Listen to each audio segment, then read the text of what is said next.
Why Breath of the Wild 2 might fail. What most gamers fail to take into consideration is that they always cheat the game. In most cases, a player can progress through a game until they reach a certain level. Let's say they die halfway through that level. Every time I get close to that one, I die.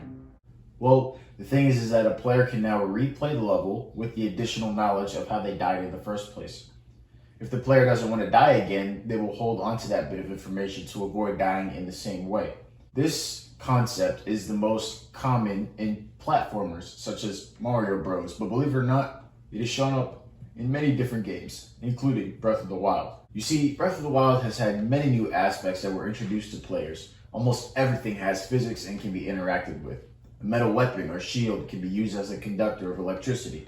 Wooden weapons catch a blaze in volcanic regions.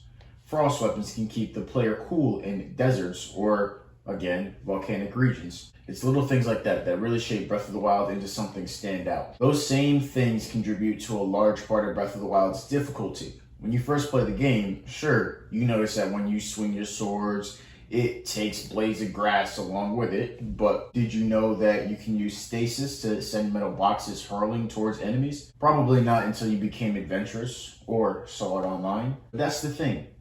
The more the player continues their journey with the game, they will begin to realize that there isn't just one way to provoke a certain outcome. Swinging your sword at a bokoblin until they envelop into a black silhouette of what they once were before disappearing isn't the only way to kill them. You can possibly freeze them with stasis, or with an ice rod and push them off a cliff.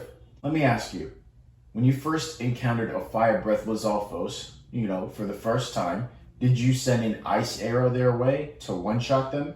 Did you use an electric weapon to make an enemy drop valuable weapons without actually engaging them? Probably not on your first time, I'm willing to bet.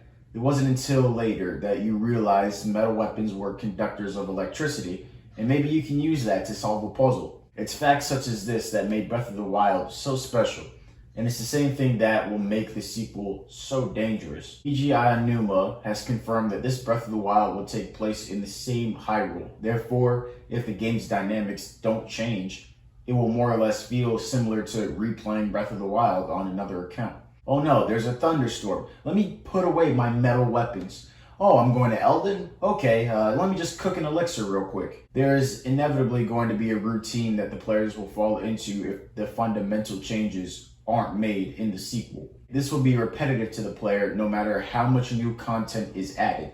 So I'm urging Nintendo to find changes to add to the game fundamentally. This won't include changes such as adding underwater sections, for instance, or a new mission to go along with the story.